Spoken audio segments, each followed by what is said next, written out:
Woman found dead in house in Portmore.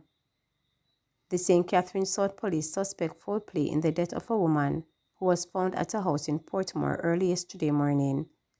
Dead is 22-year-old Beyonce Brown of Dunn Avenue in Duane Park, St. Andrew. Reports are that about 1:30 a.m., the police responded to a report of a woman being found unresponsive at a dwelling in Brayton Phase 4. The scene was examined and the body removed to the hospital. An investigation is being undertaken by the Portmore Criminal Investigations Branch. Police Federation renews call for hospital protocols for cops. Jamaica Police Federation Chairman Sergeant Arlene McBean is repeating the organization's call for the implementation of protocols at hospitals for members of the Jamaica Constabulary Force injured on duty. As a police federation, we continue to echo concerns about protocols at public hospitals for members of the security forces. It is something that needs immediate attention, McBean said, adding, another renewed call from the government. Put the protocols in place for our policemen and women. We can't be facing criminals and experiencing accidents and different incidents, and we are sitting in the hospital injured and nobody looking at us. According to McBean, when there is an established protocol for servicemen and women, especially police officers who engage gunmen on a daily basis, it will be easier. She made the remark at a prayer service on Monday for two members of the St. Catherine North Police Division who passed away last weekend. The deceased are Sergeant Maxine Brown, who passed away after a prolonged battle with cancer, and Corporal Alric Morris, who succumbed to injuries sustained in an accident. St. Thomas man allegedly caught with fake gun, snapped with firearm charges. A 23-year-old farmer from St. Thomas is facing gun charges after he was caught with a weapon, which was later discovered to be an imitation firearm. Charged with possession of a prohibited weapon is Jermaine Davis of a Whitehall address in the parish. According to the reports from the Morant Bay Police, a patrol team was on duty in the area on Tuesday, October 29, when they observed Davis standing on the roadway. Upon seeing the police, Davis drew a black object to the ground. He was accosted, and upon further inspection, the object was revealed to be a fake firearm. He was arrested. His court date is being finalized.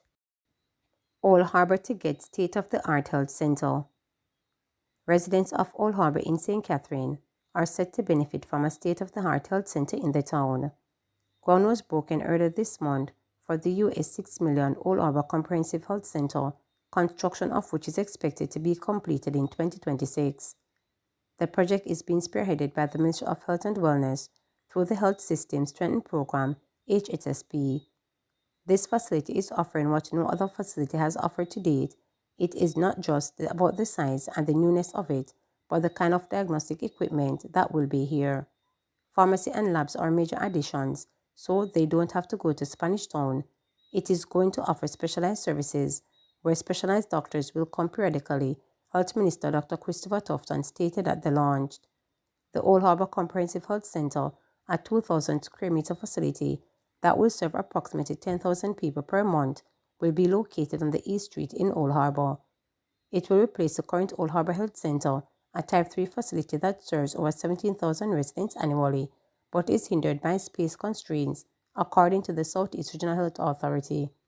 The regional authority added that the new comprehensive health center will offer a wide range of primary healthcare services. In response to the growing demand for healthcare in the area, the new center will also house dedicated sections for dentistry, mental health, and maternal and child health, stated the Southeast Regional Health Authority. Work to resume to clear landslides impacting Junction St Mary. The National Works Agency NAA will resume work to clear sections of the main road in Junction St Mary, which are being impacted by two major landslides that were caused by persistent heavy rains.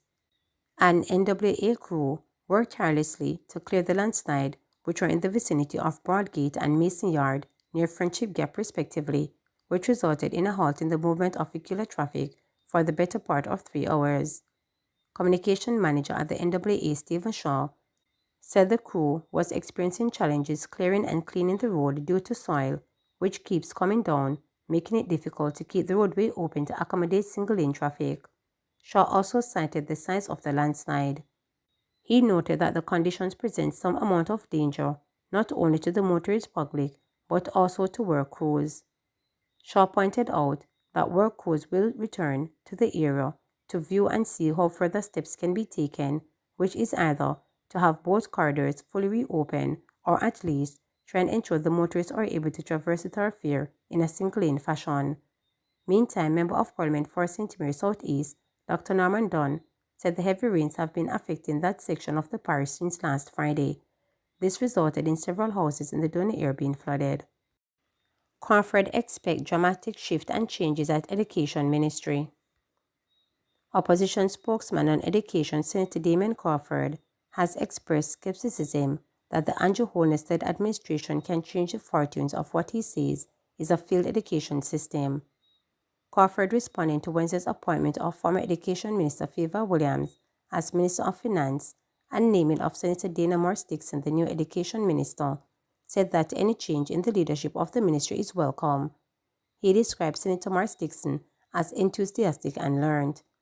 We expect her to put her best foot forward, but the issues we have with education, however, are not personal, and so the ideological difference that exists between the People's National Party and the Jamaica Labour Party gives us little hope that the correct policies will be implemented for the education transformation that we want to see, but we remain willing to support and to advise as we can, and will continue to be the vanguards of the teachers, the parents and the students who are unfortunately being robbed of a reasonable opportunity through our education system, Crawford stated on Thursday. Williams replaced former Finance Minister Dr. Nigel Clark, who dismissed office on Wednesday to take up a Deputy Managing Director post at the International Monetary Fund (IMF). According to Crawford, the opposition is hoping to see dramatic shift and changes in how the Education Ministry currently operates and in the ministry's unfortunate stance to blame teachers for whatever failing they have been having. He added, the opposition welcomes any change that has been made from the failing of the past Minister of Education and expect, given the bar that has been set so low, that an individual willing to put their shoulders to the wheel should be able to do better. What we're seeing in the execution of education improvement and in the results that we are getting from education, Crawford said cuttingly. He, in the meantime, grudgingly congratulated his former government counterpart on her elevation. I congratulate Favor Williams on being promoted. I hope she understands and recognizes that equal performance will not be acceptable at the ministry, but at the same time, being the first female to lead the Minister of Finance, I congratulate her and wish her all the best and hope she is more aligned with this one. Her training seems to be more aligned and maybe her interest is more aligned with that of the ministry than that of Minister of Education.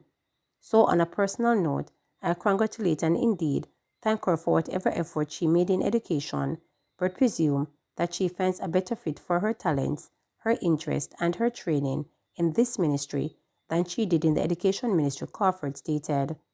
Morris Dixon, who was Minister without portfolio in the Office of the Prime Minister with responsibility for information, skills, and digital transformation, is a 2004 Fulbright Scholar and an alumni of the University of the West Indies, where she completed a Bachelor's of Science in Economics, first-class honors, and a Master's of Science in Government distinction.